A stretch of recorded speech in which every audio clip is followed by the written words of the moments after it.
Kia ora tātou, no mai haere mai. Wade Manson here from Whiti Ora Tairāwhiti, and you're listening to our podcast, The Sideline Yak.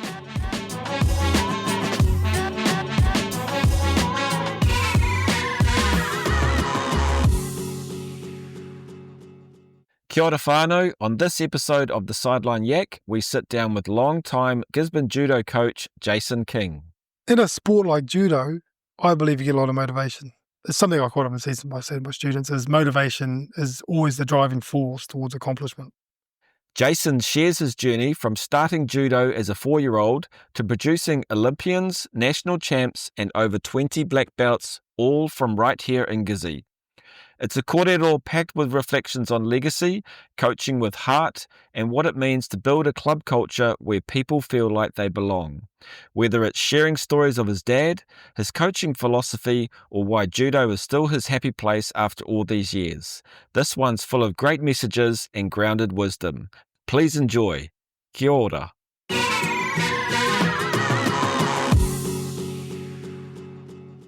Thanks very much for coming on. Appreciate your time. You know, as we just mentioned, the time is precious. You're a very busy man. Before we start, I just want to do a shout out to Paul Jefferson, who has actually had a chat to you before. So I might throw a link out there because it'd be good to, if people are listening to this, to have a listen to Paul's episode with you as well, because there'll be some things in there that we might not discuss today, but I've used his research to be able to help us do a bit of a deeper dive. Just to kick off, knowing that you've come from the UK when you're about 2 years old and you pretty much hit the mats at the age of 4, really keen for you to share with us what sport looked like back when you were young in Gizzy. And it's like knowing that you had judo, but was there anything else, like growing up in Gizzy, what else was there besides judo, or if there was anything besides judo? Yeah, that's a question. Sort of, a lot of other people ask me the same thing, but really the answer is only judo. Yeah. So the thing was when my dad, obviously the family moved from Birmingham, England. Dad was involved with judo in England. He was boxing in the army, but he had a mate that was actually a judoka.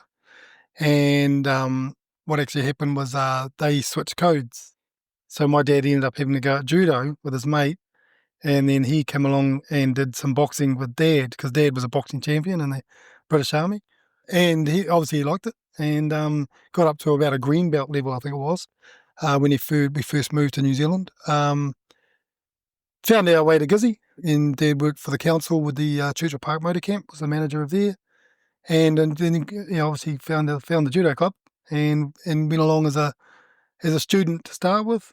Eventually moved up some grades, and I think he started instructing when he was actually a brown belt. So, or helping instructing, like, sometimes I have brown belts helping at the club who assist me. And then eventually, passes his first time black belt, and then eventually gets the coaching job and running the Gisborne Judo Club in sort of the mid-70s. So at a young age of 4 years old, and back in 1975, obviously the old man says, right, get on the mat, boy. And I started with my brother. I've got a twin brother. Oh, yeah? Yeah, and he chucked us both on there. And so we started in 1975, and I've been going ever since. So nothing else? Like nothing else has piqued your interest? Or? No, I mean, through primary school, I had a dabble in little football and stuff like that, but that was about it. All through school, actually, primary, intermediate, judo was my thing after school. I just did judo. I loved the club, going down with the older students, and I was just a little rug rat, really, But I used to love the dojo and be there with my dad. But a lot of people actually didn't know I did judo. Even at school, my mates and stuff, I just kept it to myself, really. Yeah. And it was funny because right up until I was at intermediate, maybe moving into boys high, getting results at certain level tournaments, things would go in the paper, and I'd have like friends, if not, people I knew. Oh, do you actually do judo? And I go, oh yeah, I've been doing it since I was 4. So it's just something you keep to yourself, I suppose. You don't have to really go there and show. It was just my thing, really. But I must have loved it because I kept at it. And eventually, my brother, he obviously didn't want to do it. They just move on. Like my dad always said, one of you is going to be better than the other, and the other one wouldn't like it. So obviously I was better, and probably throwing him around a bit, and probably didn't like it, so he sort of gave it away. Which is, I suppose sometimes that's the way things work. Yeah. And he moved on, and I think he got into a bit of surfing when he was younger. But yeah, so it just the passion was there to stay in judo, and I just obviously just enjoyed it, learning and meeting new people all the time, and and obviously going away, with my dad. We're going away to tournaments at a young age. We were doing lots of different activities within the club, probably a lot more back then than we do now. Yeah. Life's so busy now, Yeah. I remember the days we used to go up to Waipiro Bay and camp in the old Camp Williams, big homestead there. Yeah. And we'd take all our judo suits and some mats. I've still got some old black and white slides my mum and dad have got their head. Yeah. And I still look back at those, and the memories sort of bounce back. And we did judo on the beach, in our judo suits. I've got photos. And I still vaguely remember at a young age, I was so young, but I still vaguely remember sort of the mid to late 70s doing that. And we'd just camp and do judo as the Gisborne Judo Club. The other one was we used to go to Tokomoro Bay and we'd camp in little tents along the little creek. Yes. Yeah, and we'd just do things together, like go hunting, possum hunting, and we'd just do walks around the bush, and that was all it was the judo club members. Yeah. So we didn't do it through a school or anything, know. I often talk about this in the club now, but hey, why don't we start doing something like this together, with the club, go away and do something, Once again, you get a lot of people go, oh, when are we going to do that? We got, so much happening, and maybe back then, Jace, there's a lot more time, but I said it was their bonding off the mat stuff. Yeah. Like we do a lot, we just see each other in the dojo or at tournaments or training camps, but we don't do stuff outside together, Yeah. Occasionally we do, we might do fundraising and stuff like that, but that's still what people do. Taking that, what you've just said around, and you shared around the camaraderie outside of judo, I suppose even back when I was a kid, my parents sort of gently nudge you into a sport. So in your case, like being nudged into judo, but you'd grown to love it. And was that because of the things that you were doing in that space around that time? Is that what grew the love of it? Yeah, I think so. And then, I think sometimes when your father's always your role model, and what dad was into, I obviously probably thought, oh, I want to be like my dad, So sometimes I think that was probably part of it. But definitely the people, judo people are cool. Being amongst judo people here, outside of Gisborne, around the world, it's just amazing, And you can go anywhere and everybody will accept you, and they'll invite you for training. They'll take you out for dinner. They'll maybe give you a bed to sleep in, because you're a judo fighter, Yeah. So it's always been really cool. So, and I think that's what it was. And then I just enjoyed the sport itself, like the challenge, of trying to throw another opponent, or pin another opponent. There's obviously, it's like in soccer, you like to score goals, Yeah, or rugby, you want to try and score a try. So yeah. I just want to throw people, So, so obviously I enjoyed it, and I still do, after all these years. People go, some parents come along and say, oh, so how long have you been doing this? And I'm like, don't ask. Yeah. I was pretty much born on the mat. So, I often say, I'll probably die on the mat. One of you guys will probably ring the ambulance one day. Hey, our sensei died on the mat. just for a bit of a laugh, I say that. But, I can't wait to finish work every day to go to the club. And I often say to my students, my happy place. As soon as I walk through the door, and quite a few of my members will say that, you're never, ever upset. You're always happy when you come here. I said, this is my happy place. Nice. And the thing is that's the way I teach, that's the way I am, and that's what I want my students to be. Yeah. So, it's if you're an enthusiastic coach, your athletes will be enthusiastic. And I'm a keen believer of that. So does that come through the teaching of judo, so like their values and stuff like that, or is that coming through your own philosophy? A little bit of both, I think. I think, a little bit of both. I think that's just the way I am. That's the person I am. And then plus judo itself, definitely you have a lot of motivation of playing the sport of judo. Yeah. Yeah. Nice. Yeah.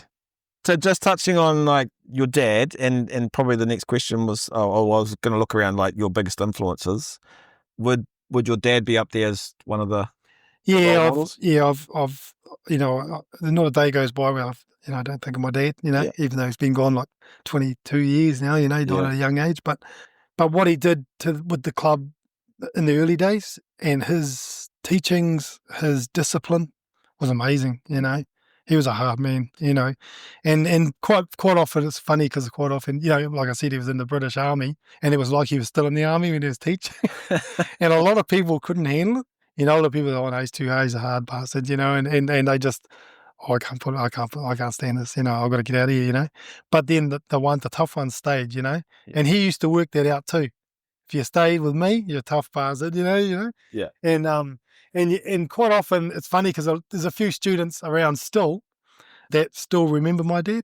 And actually one I've got in the club, Tim Brew, he's been with me 30 years this year. He still says to some of the students now, he goes, if you ever met Dave King, he said, you're in for, And when he says that, I always have a little snigger to myself and go, yeah, you're right, he was hard. He was hard. He didn't smile often, But people love that. Some of my students used to love that. And the funny thing is I have a few other instructors that have come through the ranks with me that were taught under my dad. And I'm a little bit different. I can be hard, but not as hard as my dad. But I have a lot of fun with my students too. And then joke with them and stuff. But they know when I'm, I mean business, when I'm teaching and stuff.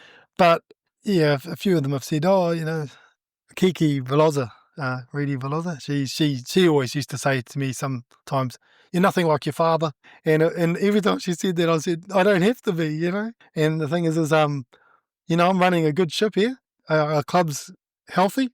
We've got 100 members in a small place like Gisborne. We sometimes go to nationals. We win the most national titles.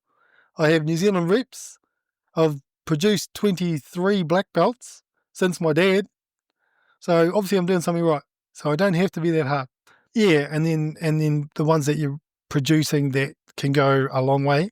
And as most people know in Gisborne, we've had 2 Olympians now and 4 at Commonwealth Games level, with 2 of them getting on the podium.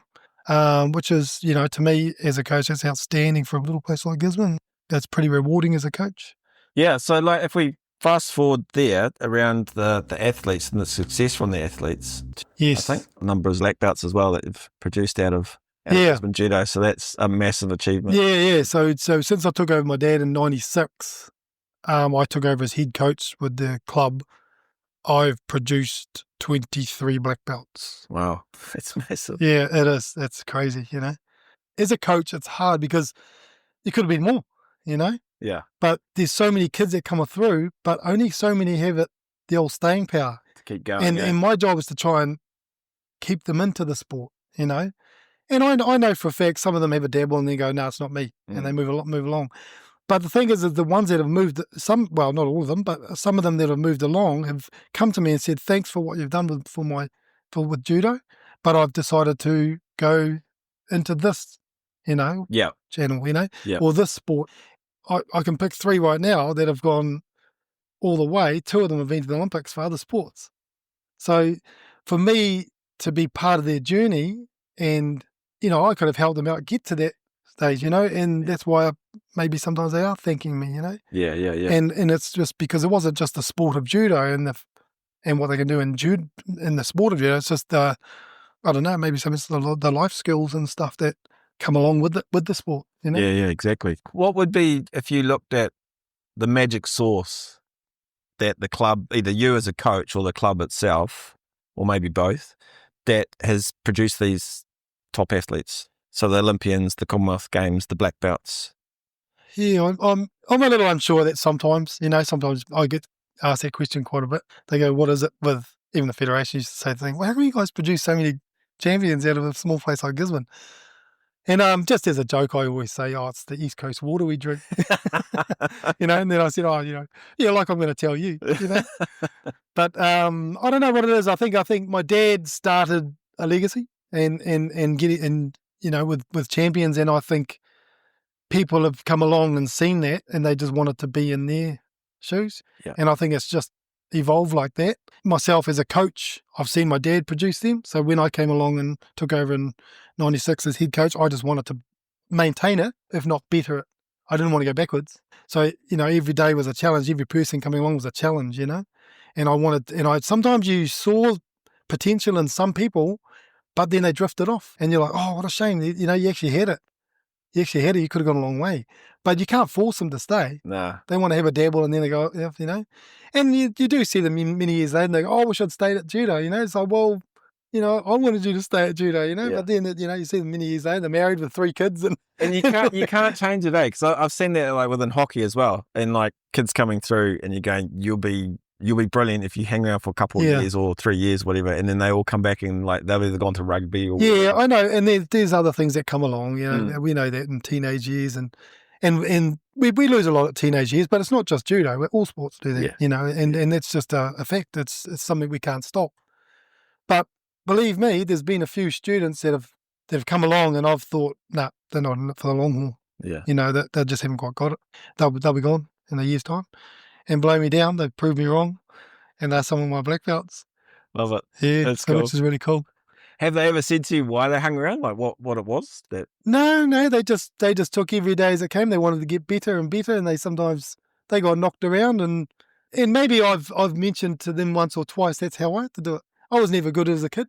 I was just mediocre. I didn't win a lot, but I won. I got the odd medal and stuff when I was in the juniors, and I didn't really start winning national medals until I was about 13, 14, in the cadet divisions and stuff.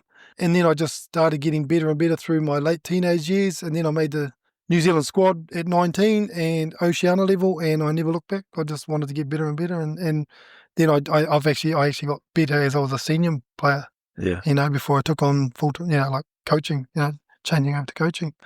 Sometimes you just have to take the hard road, and you have to get knocked around it'll come later. So just to learn, those knocks and bumps and. But so I do get students come along from other sports. I'm very talented at other sports.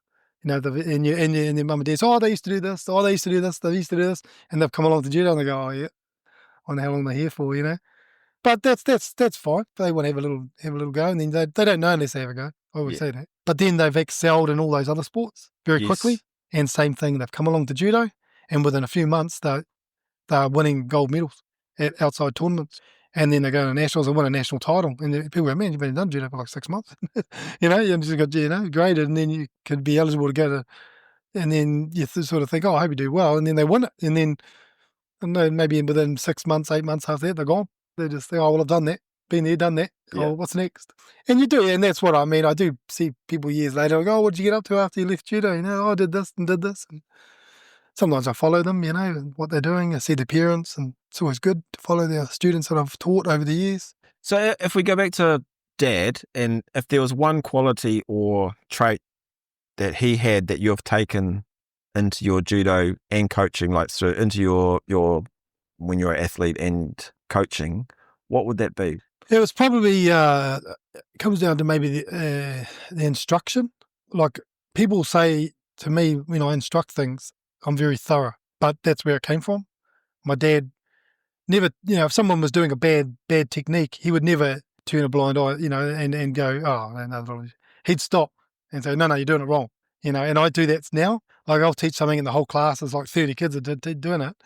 I might pick, half a dozen, 10 people doing it wrong. Right, stop. We're going to start this again. And the guys down the club will tell you that I do that all the time. So if I want to do it once, do it right. I'm a keen believer of that. When I teach something and it's not quite going across, I'll take time to reteach it. And to be honest, I've been in a lot of clubs in New Zealand. I've seen a lot of instructors turn a blind eye, and they don't take the time to properly instruct a technique. And then, like I say, the rewards come when you take a team away and you're winning the most national titles. Yeah. And that's the other thing. I'm thinking maybe it's little research around judo, and you've got the 2 forms, is it kata and randori? Yeah. And correct me if I'm wrong, randori is sort of like the play side of fighting, things. That's the sport itself. Yeah. Then is it kata? Kata is the demonstration judo. So that's the technique. So judo is a technical sport, would you say? Yeah, very much technical, but very challenging, obviously with fitness and stuff as well. I mean, and very aggressive. just watch any sort of Olympic level or world level judo, you'll be going, well, geez, you've got to be fit to do this. But yeah, the kata is where technique is the first thing, the demonstration side of it. So, and a lot of people, instructors or people that I've been taught under over the years say if you do kata, it's very, very good for your judo. Right. Your fighting judo. Yeah. Because you understand the balance breaking and what you should be doing to try and tip someone over. If you don't break someone's balance during a judo technique when you're fighting, it's not going to work. And in kata, they emphasize balance breaking, and that's what they judge. Right. Yeah. So when you do kata, you actually judge. So you do kata for your black belt gradings, but also kata in the world of judo is there's competitions who can do the nicest kata, and then they have proper judging. Yeah. And they have world kata championships. It's amazing, yeah. But that sort of that comes back to like when you said around that technique, hey, like teaching the technique right. Then it's gonna. Yeah, I definitely. When I teach pretty thorough. Yeah. Yeah. Yeah. What would you say be some of your highlights of your career then, as an athlete, I suppose, and as a coach? I suppose to start with an athlete. When I was coming up through judo at the club, and watching the older members go to international competition, such as what back in the early days was Oceanias, pretty much mostly at club level. If you're winning national titles, then you're trying to make a New Zealand team. The first tournament you'd go to would be an Oceania Championship, where obviously it goes to Australia, around the islands, and so that's your first step out of New Zealand for international. So we had club members winning Oceania titles under my dad's guidance. And so when I was growing up, I thought, geez, you're winning, these guys we're winning national titles. Now they're winning Oceania golds. And I used to be quite buzzed when they bring all the medals down to the club when I was a young fella, and then I'd see photos in the paper and you almost go, oh, I want to be like that. So I think, you train a little bit harder after that. And as you get older, you sort of think, oh, is there a possibility I could? And then so that is a goal of mine, and that's something I always say to my students. You should have goals, whether it be short-term goal, long-term goal. Hey, people sometimes have goals on the night. They just want to go to judo and have a goal for that night. And I'm talking to my students like that all the time about setting goals and achieving them. Yeah, coming through my late teenage years, I was winning national medals, the odd gold, obviously, being a champion. And I managed to get into a New Zealand team at 19. We managed to represent New Zealand for the first time in Oceanias and Tahiti, yeah. Just getting in the team was a buzz, and wearing the fern and the tracksuit and all that. But I still remembered those old students winning medals at Oceanias.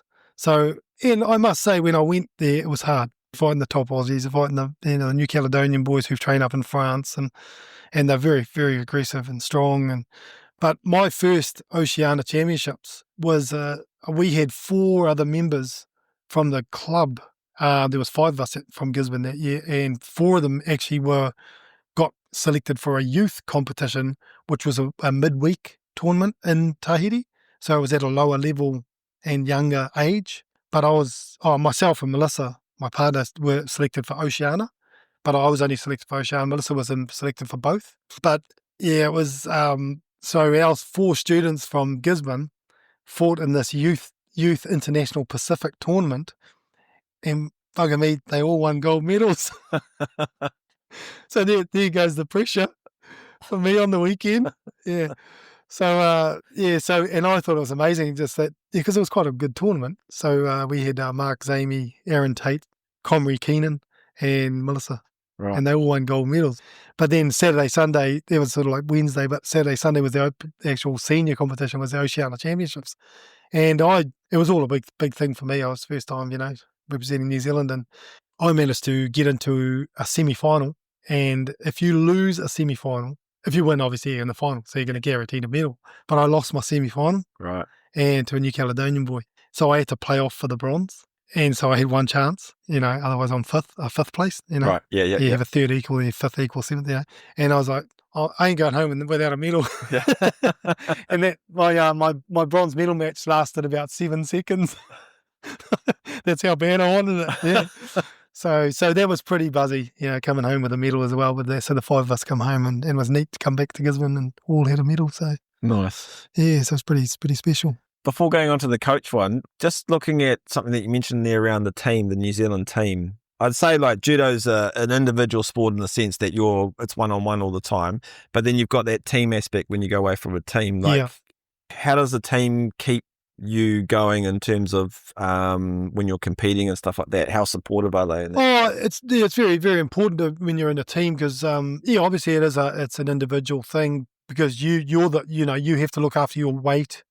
No one else loses your weight, so it's all up to you. So sometimes you have to separate because you might be stressing out with weight and all that. But having a team around you is pretty important because when you train, you need training partners, and I think a lot of people. Once again, that motivation thing, when we all motivate with each other, you're all under a little bit of, you're stressing out a little bit with with obviously trying to cut weight and then the competition, you get pretty nervous. And so having people around you is always good. Yeah, even though it's not a team sport, it is, Yeah. But even, nowadays, judo has evolved into a team sport anyway. Right. Because they actually have team competitions now. Okay. So really they have a selected team, they might have 6 athletes, 3 women, 3 men, split weight divisions. So those team comps now are right up at the Olympic level. So at the last Olympics, they had a team competition.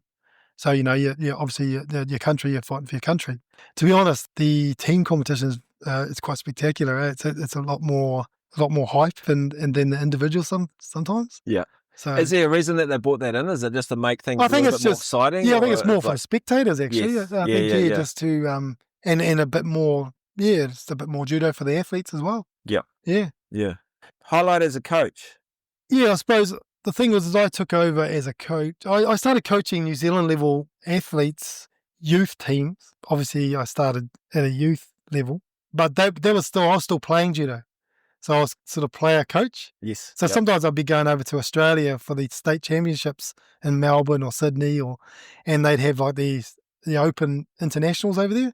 So I'd be coaching the youth team there, but I'd actually compete the next day. So so it was quite funny. So I started at that level, and then I moved into Oceania. I ended up being a Oceania coach at a junior male, female level.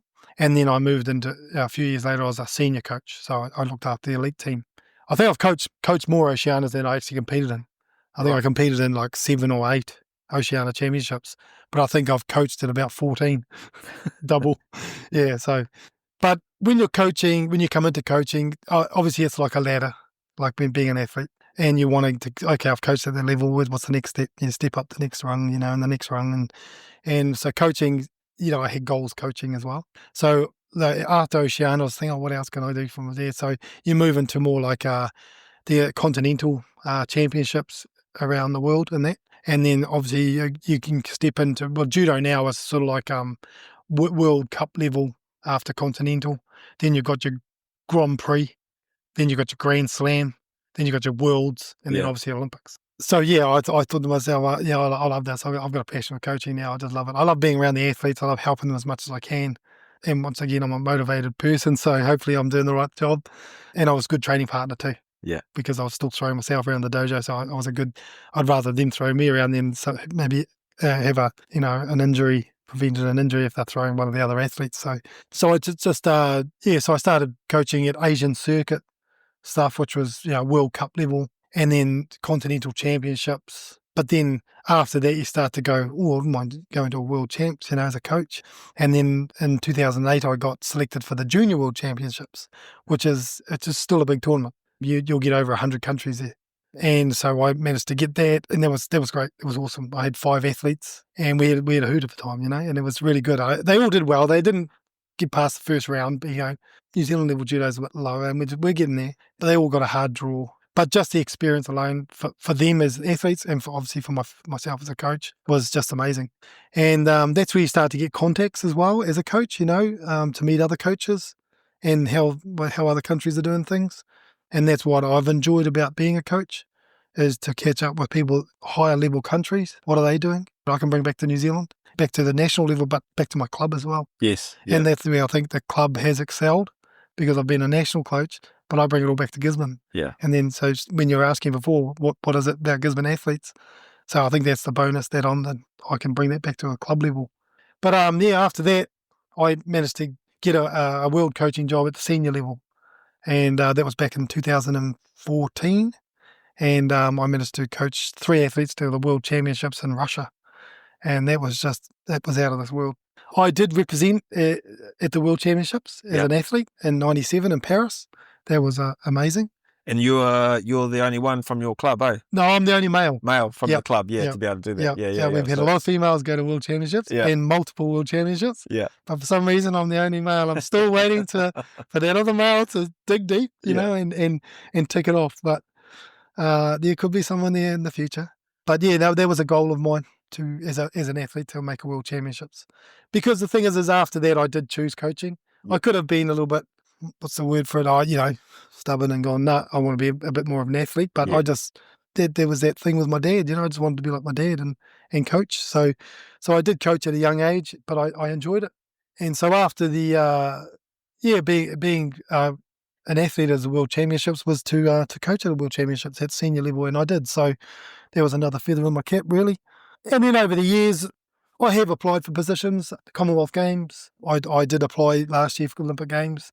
Sometimes when they only have, like as we know, we only had 2 athletes go, they'll select one official. And unfortunately, it wasn't me, but there's lots of other people that can fill that spot, so they put their hand up as well. So ideally, it would have been a great goal to tick off. I haven't hung my gi up yet, but my coaching hat. But take me through that. Like, what's the feeling when you get something like that? So, like, if this is where you want to go, this is your goal, and you haven't quite reached it in terms of like if you applied for a job like with Commonwealth or Olympics and you haven't got it, like there's got to be a little bit of feeling in there. And like, is there like, yeah, there is. Take us through, if you are able to share, like the feelings and what comes out of it in terms of, does that make you more hungry to go for it, or what? Like it does, but a few years ago I was hungry for that sort of stuff. But over the last few years I've been going, well, I stepped into coaching from somebody else when they dropped out. So I've been coaching for Judo New Zealand, like I said, at a youth level right through to world level for 27 years now. And the thing is I was just talking to one of the Judo New Zealand officials the other day, and I think I'm the longest serving coach at a national level. Which is, that's what I chose to do. Sometimes you sort of think life moves on and my business is getting busier. I have 2 grandchildren now, family, so family. And so I don't know how much more I can give at national level, but ideally I'm going to stay as a club coach. Like I say, there's a lot more there I can do. But you never tick the goals off. Yeah, and it's hard because sometimes those Commonwealth Games opportunities came where I applied and I had athletes in the team, which was at a national coach. I'm a national coach, and I had athletes in the team. I thought I could have had a possible chance of going, but Federation saw it the other way. So unfortunately I missed out. It's still burning, I would love to tick it off. Yeah, but I've still got yet to decide on what I'm going to do. I'm 54 this year, and I still think I've got a lot to give.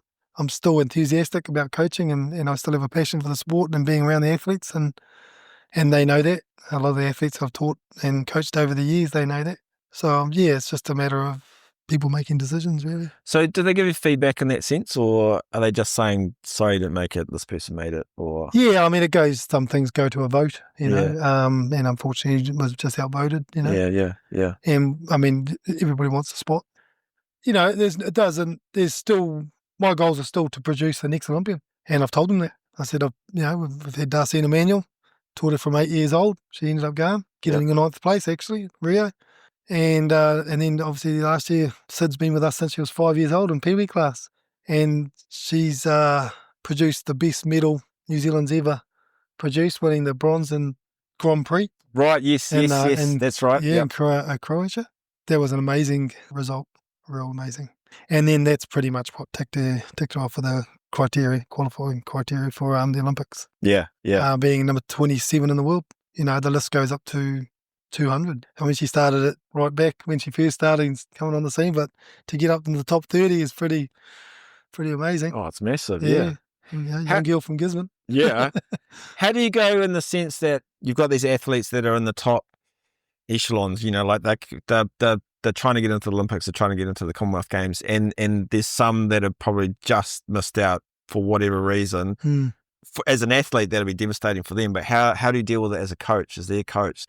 Yeah, we know, as a coach, we know what they have to do. If they haven't done it, if they've quite ticked it off, it'll be, well, if they've done certain things, you obviously think they have a chance, but deep down you might go, no, might not be quite enough. And as a coach, you know that, but you don't lead on to the athlete. You just go, well, selectors have to make the decision, along with High Performance or Sport New Zealand or whoever the selectors are.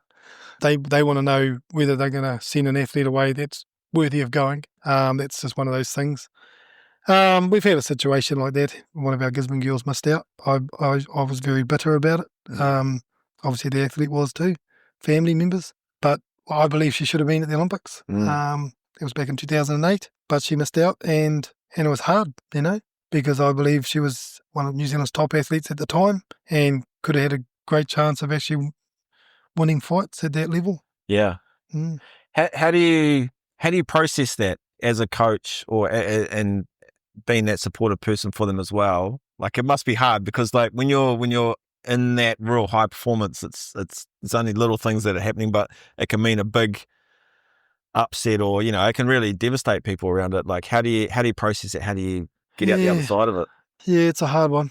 Yeah, I mean, you've been with these athletes for a number of years. You've watched them grow up. So I quite often say, most of my students, I'm just like I'm like your dad, Yeah. But it's just your judo dad, Yeah. And so to be honest, a lot of students over the years have come and talked to me about personal things, and they've actually talked to me before they've talked to their parents, and I think that's quite cool because I see them week in, week out, and it's like what you're asking is they can come and talk to me about things, and sometimes they miss out on opportunities and they don't get selected for things, but as a coach I can sort of soften that blow, for them and just guide them into new goals. Hey, let's just give it another chance, and then we'll go back and start, and we'll try and tick it off. Whether they choose to do that, it's up to them. What you got to look at their age, and have they got another chance because they might have put everything into that chance and they've missed out. But yeah, I'm there if they want it.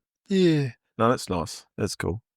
Talking around your coaching style and actually looking at your why, but it was funny because I read somewhere around what you've probably just described now and our conversation so far.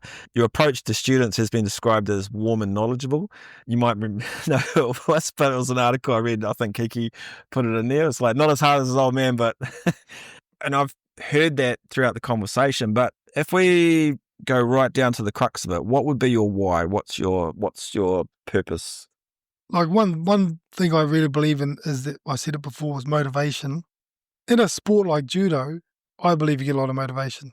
It's something I quite often say to my students is motivation is always the driving force towards accomplishment. Nice. Yeah. And if you don't have motivation, you won't go anywhere. With motivation, you get a lot of confidence, even up to like leadership. And I think, I must say, a lot of students I've taught over the years, even the ones that haven't achieved, or haven't ticked off that, even if they haven't got a black belt or they didn't actually tick that off, or they didn't win that medal in international, or they've moved on, they're a better person, and I've followed them, and most of my students have done well in life. And if they've stayed in the sport, they've done well in judo. If they haven't, they've done well in life. I can see they've always got into a decent job, they're married, kids, they've bought a house, their life's, is great. Yeah. And I think that's really cool. Because I used to think them as a junior kid coming into the dojo, and it might not have been like that.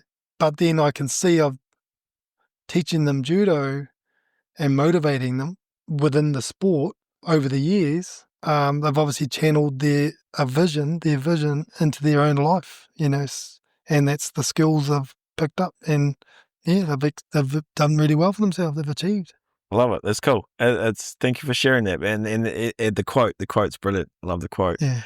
Something I listened in that around fun. You like putting fun into things, and that's probably a good segue through the motivation and stuff like that. And you've mentioned before where you've been away, I think when you were younger in the youth coaching aspect, and you were going away to different areas and then just doing what you normally do. Really keen for you to elaborate on like what does fun look like for you in your coaching style? So when I coach different levels of age, right? So I can teach 5-year-olds, and I can teach 65-year-olds, and to be honest, I know a lot of coaches or club coaches throughout the country that can't do that. They'll either teach juniors and they can't teach the elite, or they can teach elite and they can't teach kids, they haven't got patience. So, but they can just throw me into a dojo and I'll just teach whatever. So when I teach kids, whether they're being 5, whether they're 8, whether they're 12, or, cadets with 15 and above, or adults, senior level class, I can change to that level of coaching. I think that's where, and I've had people compliment me on that. They say you are fun with the kids, and the thing is to be a good coach in kids is you've got to be like a big kid yourself. And that's where the kids sort of feed off you. So when I teach kids, I'm funny and crack a little joke, and you might just drop call them something like a little nickname, and everyone laughs, and that's the sort of thing where they feel comfortable around you. It's not like this big scary black belt that's coming in to coach, Then as the age groups go up, you have to be a little bit more serious. But not much, when you get up to sort of teenagers, you got to be a little bit of, you can crack a little joke every now and then, but still be quite serious because they are transitioning into senior level judo. And that's where I say this is where you got to start making your goals, and you are moving into an adult now, and you need to say to yourself, I need to start getting serious with my judo if I'm getting into this level. Yeah, that's what I mean. I can jump back and forward. I mean, I can finish a senior class and then do a junior class straight after, and I'm like a bloody clown, So I don't think there's a lot of people that can do that, but a lot of people, like I said, a lot of people have actually complimented me on that. So, and maybe that's something that's where our membership's high, because they do feel comfortable coming down, and we have quite a few busy classes and a lot of people coming and going in our classes, and I don't know what it is because. I've travelled from the top to the bottom of New Zealand teaching judo, going into clubs, been invited to do seminars, and I've gone into other people's clubs, and they've been like bigger cities than us. Like you might go to somewhere like Palmerston North or Hamilton, and there's some of the clubs that when I've gone in there, the numbers are only low, and you think, oh, these guys doing any promotion on our sport because I've got like 30. The most kids I had on a class one night was 53. Wow. And I've got a photo of my prove it. And I was I don't know what, there must be nothing else. There must be nothing on TV tonight. Nothing happening. Yeah. But people go, how do you do that? You're teaching, and I can teach 53 kids by myself. You just get them motivated, you get them moving and doing the groups and stuff, and and there's no pressure on me. I can do it. Yeah, and I've talked to the Federation about this because when I was part of the management board of Judo New Zealand, it was about, we had a conversation about funding one time, about trying to get funding for our sport. There was 2 ways we could probably secure funding. One was we win a world medal, or 2, we up our numbers in our sport. And I said to them, well, it's pretty hard to win a world medal at New Zealand level judo. Why don't we all go away and just promote our sport in our areas, our clubs, our cities, and let's, instead of having whatever we had 5,000-6,000 people doing judo in New Zealand, why don't we have 20,000 like other sports do? Whether people took that on board and went back, and I don't think a lot of people did. But at the time, I think we had about, when I was part of that management board, I think we had about 65 clubs in New Zealand. If you had, I don't know, maybe every club had 150 members to 200 members, you're getting up around, 13,000 people doing judo, which was a huge number. It seems like a no-brainer, really, and then doesn't it? Then people could have, high-performance sport or even grassroots level stuff would have been funding and going, well, you guys got a lot of people doing your sport. Yeah. And we could have been putting our hand out a little bit more often and getting funding, Yeah. But it was very hard to get it if you didn't have the numbers or you didn't have the results. Yeah. Is it getting better now, or is it? I think judo in the last few years has gone backwards a bit. Right. In numbers, which is sad because on a world level, mate, it's just amazing. Like I said, when I made the coach for the world champs in 2014, which was amazing. I went to Russia. There was 127 countries there. Yeah, and it was huge. That's massive. We went for 12 days. And it's like, what is it? The second? Well, it's like not obviously the top, but one of the top sports participation. Yeah, so for many years it was in the top 3 for sports and that were most practiced in the world. Obviously, I think soccer was always number 1. Right. Can't remember what number 2 was, but the number 3 in most times was judo. You can go anywhere in the world, there'll be judo clubs, mate. Like in Japan, they have like judo dojos like we have corner dairies. Yeah, it's amazing. Another thing I'm not too sure people know, achieving a 6th Dan is a massive milestone in judo, isn't it? Yeah, at New Zealand level, yeah. So growing up, obviously everybody wants their black belt, and a lot of people do. But they tick it off. They get their first time black belt, and they're quite happy about that. When you coach, and obviously that's what I transitioned from an athlete to a coach, you do look at, it would be a higher downgrade. So the opportunities when you're an athlete, to get a next grade, you have to fight and attain points amongst certain level tournaments. Then you have to have your time and grade of the grade you're on now, and then you have to perform a kata, which is a demonstration in front of judges, and you have to get a certain percentage for a pass mark. So to do your second dan kata, you have to have certain times of the year or be invited to a grading to do that. And when your time and grade's up and your opportunity, you got your points, you go, I'm going to tick it off, I'm going to get my second dan. And it becomes more of when you're coaching, you go, I want to get a bit higher, I want to get a bit higher. And then obviously the time and grade goes longer. I did the same thing, and as my opportunities came, I took it.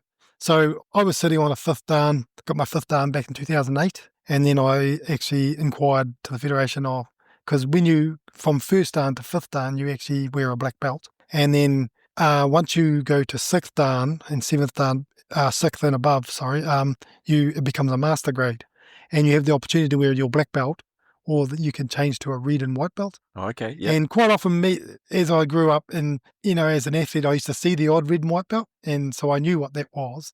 But as a coach, you saw a few more, and then you realise what they did to get to that level, and then you start to go, well, there's another goal. Yeah.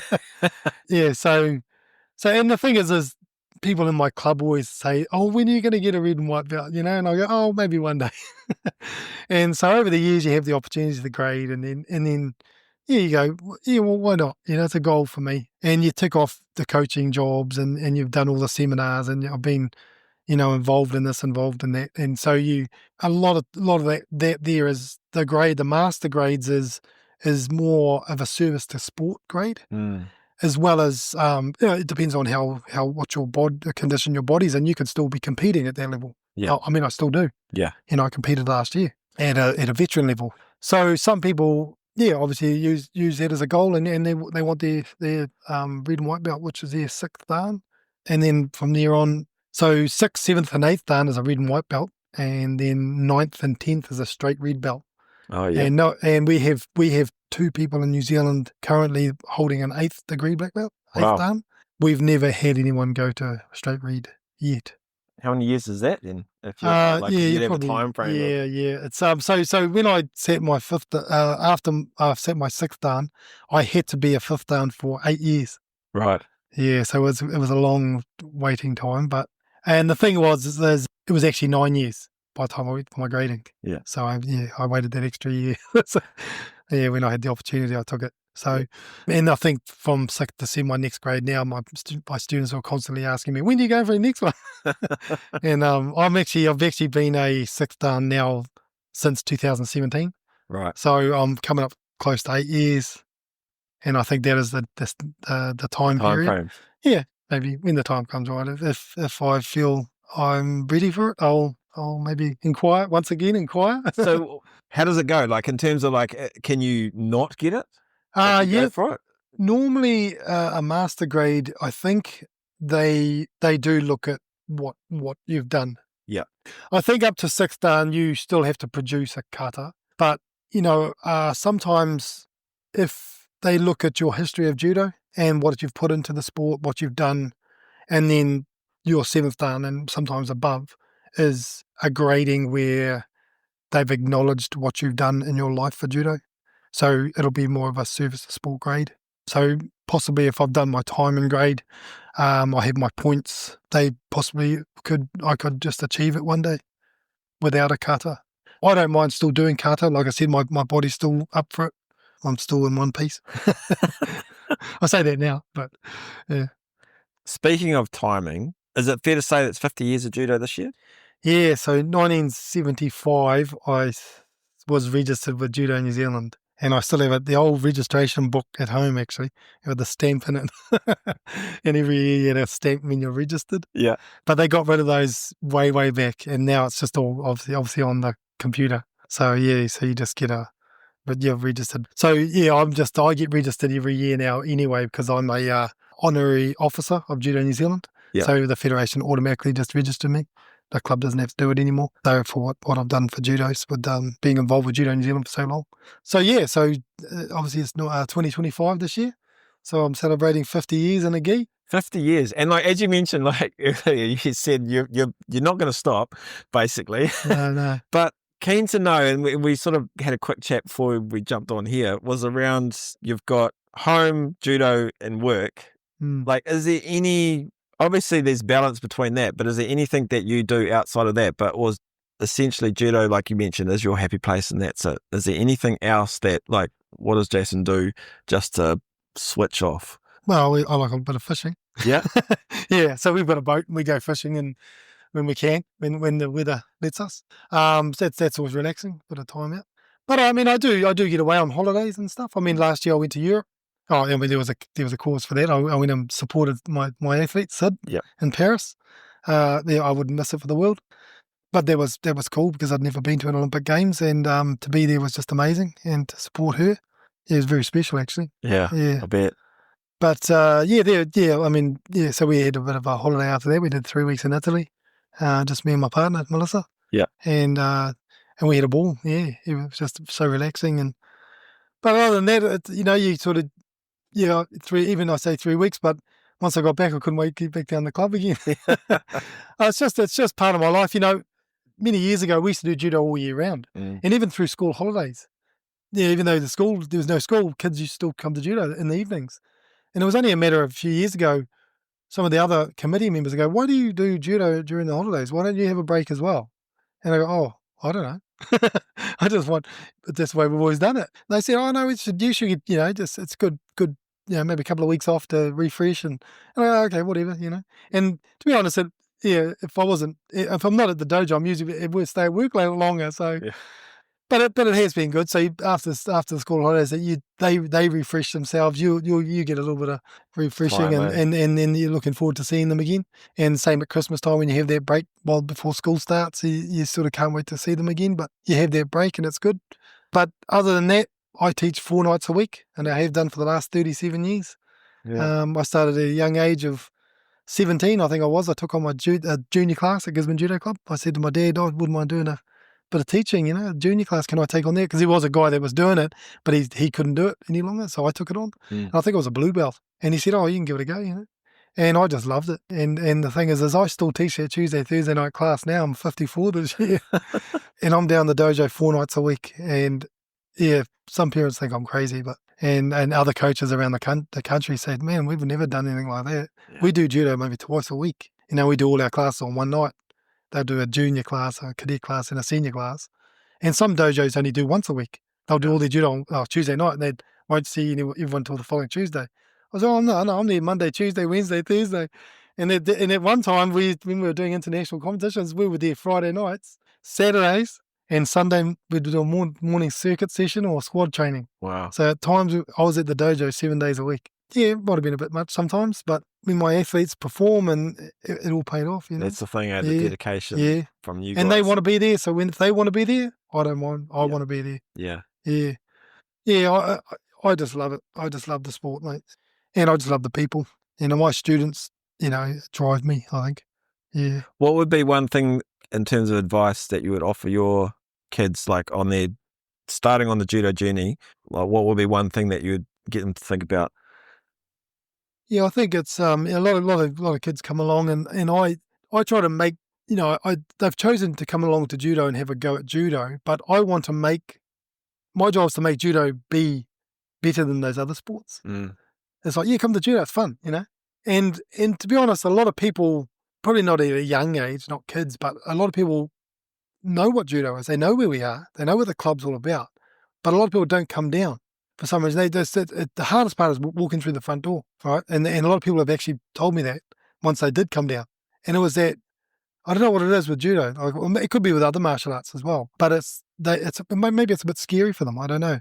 The too hard basket or something. I don't know. But I'll tell you what, there's a lot of people come through their door, and a couple of months' time, they've said to me, "I wish I'd done this 20 years ago." Yeah. And I get that all the time. And I said, and then what my answer is? we were here 20 years ago. But yeah, as far as children coming through the door, their kids, their parents bring them along and said, oh, look, I get, a lot of times they just want to build confidence in their kids, which is my job. I'll build confidence. That's the way I teach. That's the way I teach them. And sometimes I just talk to them individually around the dojo about things, and I'm just building confidence all the time. And the parents can see I'm doing that. Sometimes I'll make them do things, and sometimes it's hard training things. It's a lot of core strength exercises, but I'll make it a fun thing. And then I'll go and say to the parents, these kids think they're having fun, but and the kid and all the parents are shaking their head going, yeah, we know what you're doing. They're all laughing and carrying on, but I'm actually creating strong bodies, and they so they can see that. But the kids are having fun doing it, and that's why they keep coming back. Right. And I make judo fun because I want them to come back. Every session they go out their door. I want them going out their door knowing they're going to come back again, and that's important. Creating that environment, they know it's going to be fun. They know they can enjoy themselves, and they just can't wait to come back and see me and come back and see each other. And love it. I've heard you talk quite a lot around goals. What will be your main goal moving forward in the next 5 years, 10 years? Like I said before, just trying to, like I've always done, I've always want to maintain the level of the club, if not better it. I always want to improve. I want to get better and better, and I have since I've taken over. I took over this level. We've just got better and better. Yeah. And as you know, like we've had 2 Olympians, under my guidance, which was in the club there. So that's a big tick for me. And then those 2 athletes that made the Olympics actually won medals, got a podium finish at Commonwealth level. So it's great to see that, because the students I have now at a young age and the ones that are yet to come down through that door can see that. We've got a very special honours board at the dojo where all these names are on the honours board for black belts, New Zealand reps, national title holders. And most of my kids see names on those boards and go, oh, my name on that board. And most kids will look at the national champion one, and they can see that they're actually training the guy standing next to them. His name's on the board from last year. So, well, if he can get his name on there, I'll get mine on there. And and I'll tell you what, I'm going to be making a new honours board soon, because we're running out of space. Comes back to that motivation, isn't it? Yeah. I motivate them and they motivate each other. Nice. And there's a lot of respect in the sport as well, because when you come into the dojo, it's about respect, and it's not just respecting me as a sensei or an instructor. It's not respecting the dojo. It's about respecting each other. And that's very special, if they can respect each other on the mat. Love it. Cool. It was something that came up about your idol from Japan. Yes. Yasuhiro Yamashita? Yamashita. Yeah. Like anything, when you're a kid growing up, you got idols, but what was specific about him that made him stand out for you? I think it was because like I said, I talked about being a junior athlete and coming through, and I just, when I said I started, just started coming into the medals and getting podium finishes at tournaments. And then when I was a cadet level age in judo was, 14 to 17. And that's when I started to go, that this is my sport. I love this. And I want to go further. And I started looking at going into national championships, and if not, achieving my black belt at some stage and representing New Zealand. So that level there, judo was my thing, And at the time, 1984 was the Los Angeles Olympics. Well, Yamashita was the man of the moment at that tournament. So I remember him winning the gold medal. Injured as well, wasn't he? Injured, yes, yeah. So he blew a calf out and he could barely walk in one of the previous fights, but he made the final. And he beat the big Egyptian guy. He was a very big man, but with tactical play. So it was very clever. So I always remembered Yamashita. And then my dad always often talked about him, the great Yasuhiro Yamashita. And then even now and then you picked up a book, a magazine, he'd be in it. So at the time, everyone has this, it's like junior rugby players. They have these all black icons and then so Yamashita was mine. I knew that, he was obviously in Japan and that, but it wasn't until when I was 19, I achieved my black belt. I represented New Zealand, and then I got the opportunity to go to Japan, and I took it up. And so I stayed in Japan for 6 months, training 6 days a week at various dojos. Melissa was myself and Melissa, my partner. We both went together, and she represented New Zealand at a women's international competition down in Fukuoka, which is the bottom of Japan. And so I went down to support her from Tokyo.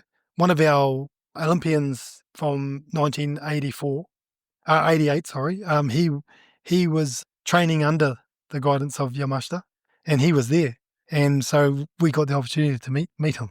So it was pretty special. Yeah. And it was quite neat because Brent Cooper, one of our Olympians, he actually got a 5th place in 88 Seoul Olympics, which was our best result in Olympics ever.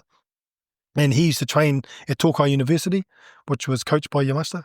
That was his sensei, he was his instructor. So he was there at the time, and I said, is there any chance we can meet Yamashita? He goes, yeah. So he calls him over like he's his best mate, And I'm like, I think he called him a nickname or something, Yama-san or something. I said, you actually call him Yama-san? and then so he comes over and he's looking at me, and I'm looking at this great, man of judo, and I'm like, I don't know what to do, It's sort of shaking in my boots. And then he shook my hand, and I thought, oh my God, I'm never going to wash my hand again, as you do, Yeah, and then what was neat was meeting him for the first time, and once again you get that, oh, no, that's me. I'm going further in judo. I met the great man. So many years later, so there was what was that? There was 1991 when I was in Japan, and we trained through Christmas into 92 for 6 months, and then we came home.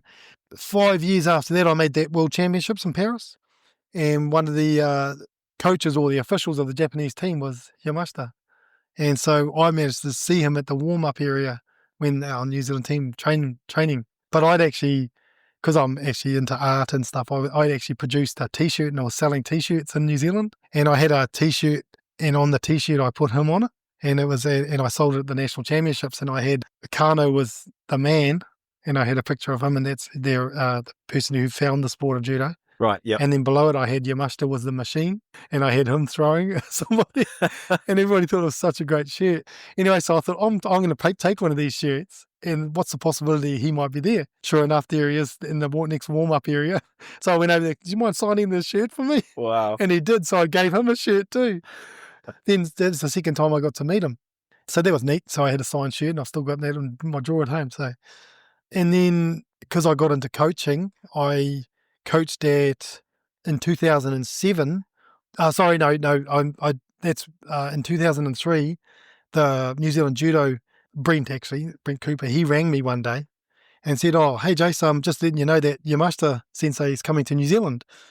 I said, "Oh, what for?" And he says, "Oh, he's just coming because his son wants to do some schooling in a certain country, and he's picked New Zealand." And I'm like, "Oh, well, that's a bonus for us, isn't it?" And he goes, "Oh, so he's here for a month, and I just want to know if you guys want him down in Gizzy for a week." Well, I just about dropped the phone, and I'm like, "You're kidding me," Yeah. And so he chose to come to Gisborne first, for a week, and sure enough, we went up to the airport, picked him up, and it was like, "Oh my God, I can't believe this guy's in my dojo, in my city."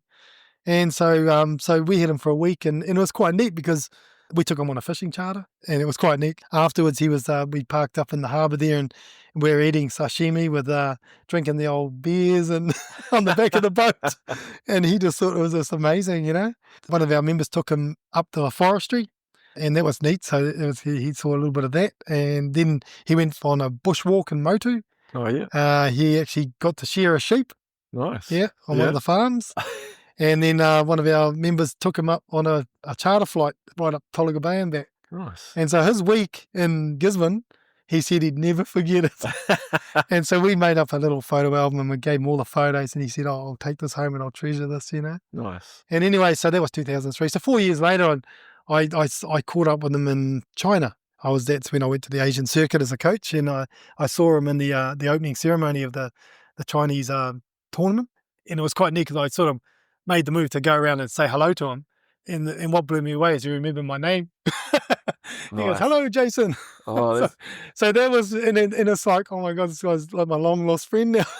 And this is someone back in '84 was my idol, and it was neat, and then so we were on the Asian circuit, and so I got to say hello to him again, and he asked me how the Gisborne club was going, and so it was neat. And then a couple of weeks later, we went to a tournament in Korea the following weekend, but he wasn't there.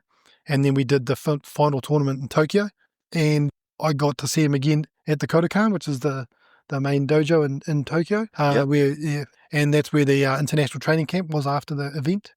And so I'm standing side by side in the gi with him like a coach, and he's just having a chat with me like we're like the best coach mates. And I just what blows me away is there's a lot of people in Japan still haven't met him, and I think it's neat. And I've seen him again since then. When I was a coach in Russia, I went to the draw for the athletes, the big draw they do at the hotel, and I had a chat with him there as well, and he still remembers me, and it's neat. Yeah. It's an incredible thing about sport, like how you can meet these people only like certain times through your life, but have a big impact on you and mean a lot. And it's the beauty of sport, I reckon. It's like the relationships and the connections. And judo people are such neat people, like I said earlier, you can go anywhere in the world and they'll look after you, mate, It's, there's something about judo because it's the way it is, Yeah. And it could be like that in a lot of other sports, I'm sure it is. Yeah. Just on that note, so like just in terms of the last question that I'll probably hit you with, what does the value of sport mean to you? So I probably touched on it before with the motivation thing, really. Yeah, I'll probably just going to repeat myself, but it's the young athletes that come, or the young kids that come along and try the sport of judo, sport, any sport, I think, as a discipline. Sport's a discipline, and I believe you get a lot of motivation off it, and the thing is, it's you get so much life skills off it. That's what sport's all about, to me. Sometimes you can meet someone in the street, they do sport, you just know it, just the way they speak, the way they hold themselves, you know what it is. And I think that's amazing. I think if everybody could do sport, they should, because I think a lot of people would be better people. That it's a confidence thing.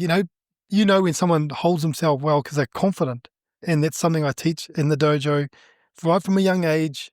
I want my students to be confident and to grow older and have great life skills and to succeed, and that's what the value of sport is, I think. Nice. Yeah. Awesome. Thank you for sharing that. Thank you so much. As I mentioned, you are a busy man. Yeah.